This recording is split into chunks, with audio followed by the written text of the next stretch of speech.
Hello everyone, this is Lens, also known as Audible Agent. Today I have for you a Medeco KeyMark mortise cylinder.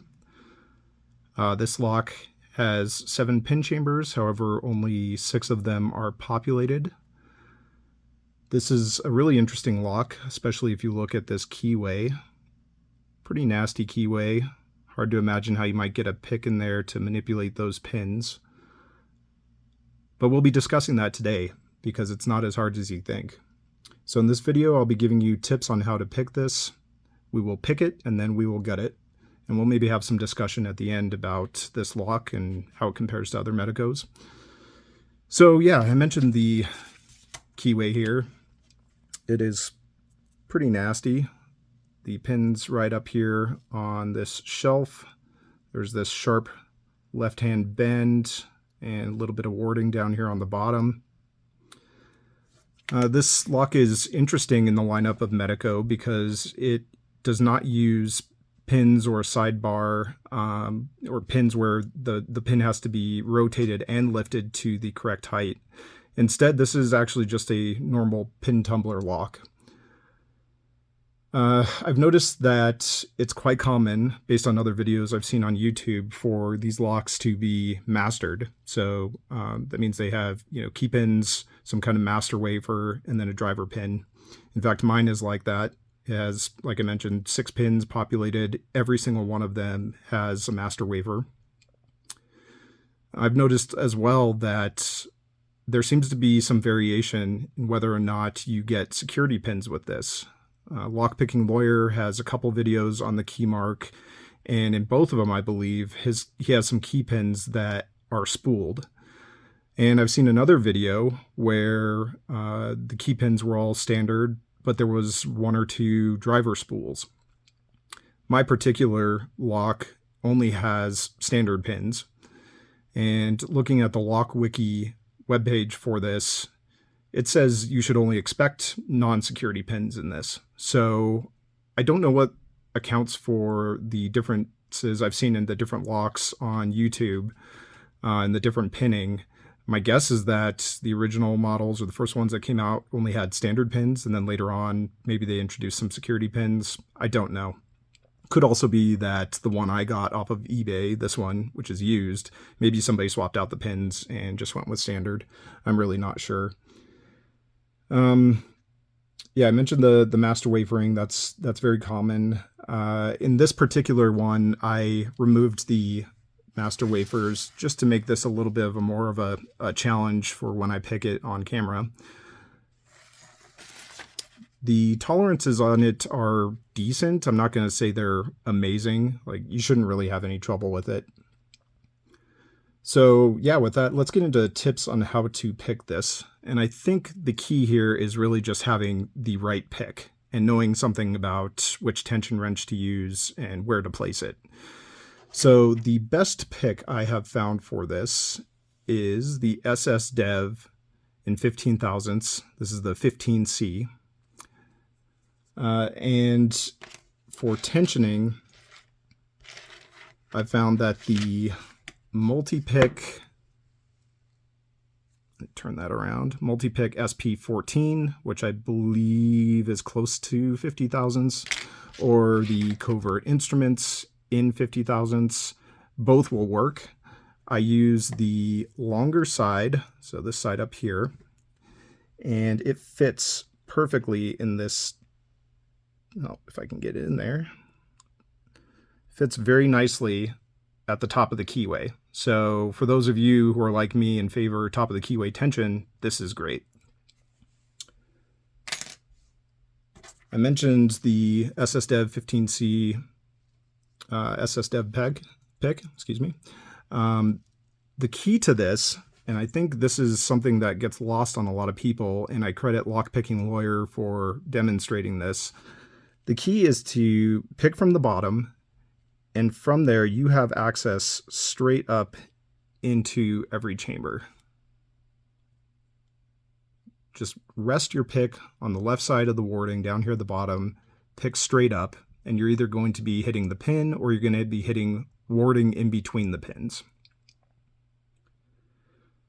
If you are new to this lock, I would recommend practicing navigating your pick through this lock, getting familiar with what the warding feels like in between each chamber, and being able to easily work from the first pin all the way back to the 6th or 7th, depending on how many pins are in your key mark. Another tip I would give you is that, if I get in this first chamber here, let's see if I can do that. Hard to do on camera. So, okay, right there, I'm pushing up that first pin. If I want to navigate to the second pin, I'll lower my pick down a little bit while pushing forward, and I'm feeling for some warding that exists between each chamber on this side of the lock. So if I push it forward, I can feel a little notch, which tells me I'm on the warding before the next chamber. And then if I lower the pick down just a little bit and push forward some more, boom, I'm in that next chamber. And that's a great way of navigating between each pin and knowing you're in the right place. So we've established that we can do top of the keyway tensioning, bottom of the keyway picking. We can reach all of those pins, and with a long enough hook, you'll be able to push them up as high as you'll need to get this picked. The only other thing to be aware of, I guess, is that, like I said, this is a pin tumbler lock. If you stick to the fundamentals of picking a pin tumbler lock, you should get this open no problem. Go for the binding pin, get that click, vary your tension if it's stuck, move on to the next one, and you should eventually get this open in a relatively short amount of time. The reason I mention that is because, as I said, Lockpicking Lawyer demonstrated that his key marks have spooled pins, or spooled key pins. If you overlift a spooled key pin, obviously you're going to get yourself in a little bit of trouble. It's going to be hard to, recover from that. You'd have to let off the tension, go back at it, figure out which ones are binding, hopefully don't overset it again. If you find yourself in a false set with this lock, and you know for a fact there are no driver spools, but there are key pin spools, you know you've overlifted one of those key pin spools too high. So yeah, that's really about it. I do want to note that there aren't a lot of videos on this lock. And again, I think it's because people see it and they think it's too daunting with that keyway. But as I'll demonstrate when I pick this, it's really quite easy. So with that, let's go ahead and get to the picking.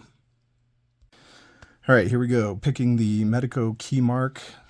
This particular lock is a 7-chamber lock. However, only 6 chambers are populated with pins. In addition, this came mastered.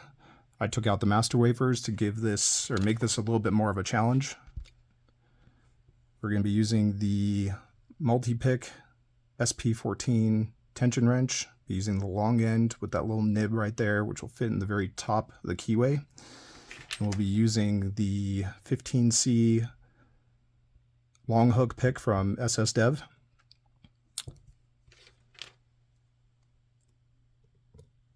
Tension wrench in, using, I'd say, pretty light tension, not super light like an American lock or something, but pretty light. And going to get into the first pin chamber. Nothing there, it's loose. I'm going to push my pick forward, feel the warding of the next chamber, dive down under that, and then feel for the second pin. Second pin feels loose, repeat the movement. Third pin feels loose. Fourth pin feels like it's binding, got a click. Navigate to the 5th pin. Okay, 5th is binding a little bit. Doesn't want to, oh, maybe a little click there. Okay, let's get to the 6th pin. Okay, this is something I want to mention. So right now, I feel like I'm in the right location for the 6th pin, but it's a little hard to tell if I'm hitting the warding between the chambers or on the pin itself. So a couple notes on this. First thing is, I've practiced a lot to navigate this lock, so I'm fairly confident in how much movement forward I need to get in the right location under the pin. Second thing you can do, though, is let off the tension just a little bit while you're probing, pushing up on that pin, trying to feel for any movement. Okay. Let off enough tension there, got some movement out of the pin. I think I got the set I was looking for, so we're going to go back to pin 1.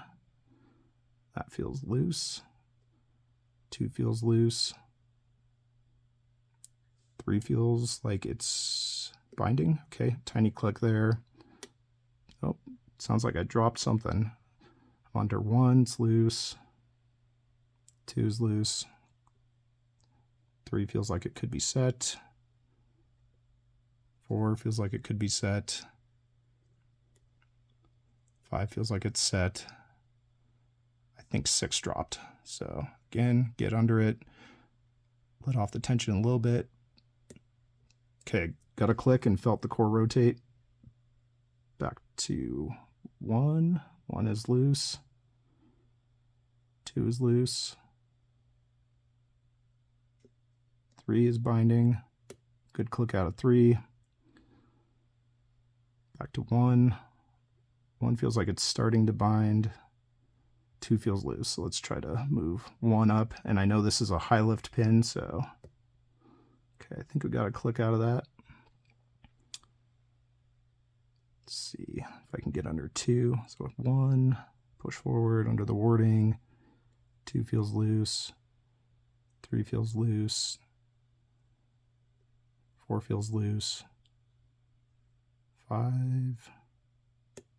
Low click out of 5. Back to 1. I think 1's good. 2 is binding. Oh, let's get back under it. 1, 2.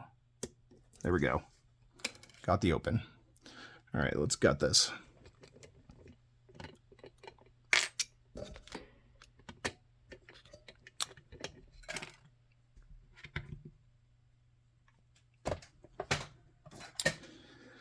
Okay, let's see, I'm gonna bring my pinning tray in. Here you can see all of the master wafers. I'll give you a close-up of those.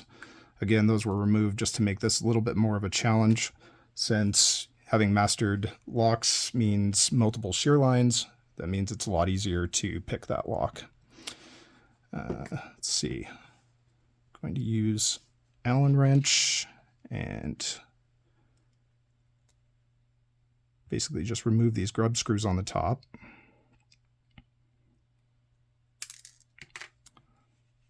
Good. Oh, I should probably lock that back up so these pins can fall out. Okay. Tap it out. Got the driver out. Oh, there goes the key pin. It's flying across my table. Okay. Key pin for chamber 1. Top driver. Spring is there. Let's get the second one.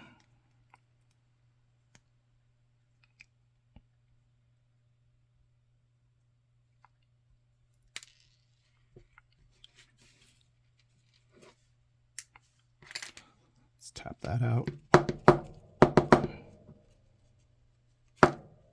Driver, key pin.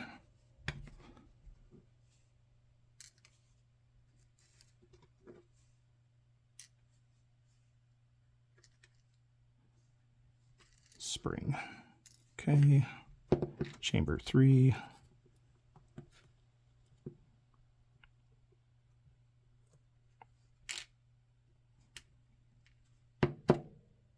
Oop. I think I bent that spring a little bit. Bummer. That's not too bad. Okay. Key pin, driver, chamber 4.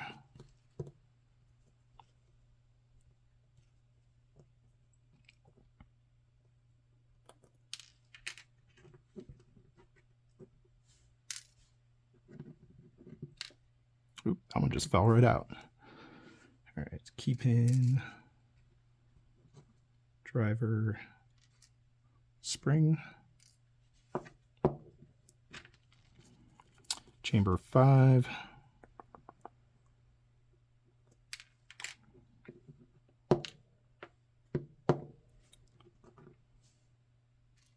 driver, key pin, spring,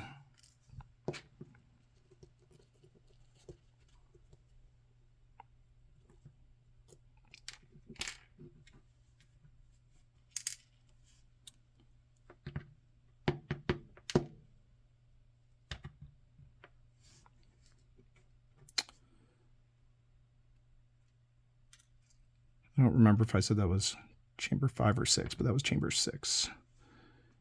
Driver and key pin, and then spring, and I'll just open up the 7th chamber, but like I mentioned, this one is not populated in my lock. That's a thing with Medecos I've noticed. You know, you'll end up with a cylinder that has, you know, I don't know, 4, 5, 6 chambers, maybe not 4. And, you know, sometimes only every one but the last one will be populated. Must just be an option when you order them. And then let's see, I'm going to remove the cam on the back. Oh, that's the wrong bit. Little Phillips head here.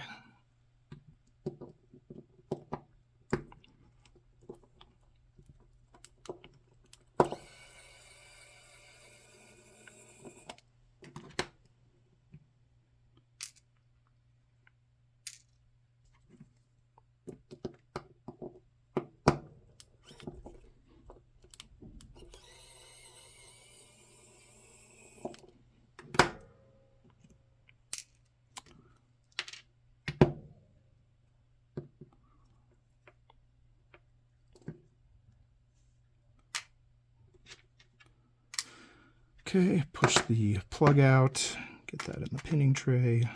I'll show a close-up of that as well. There's nothing special going on there. Okay, let's do a close-up of what we've got first. All right, and let's maybe fix a couple of these.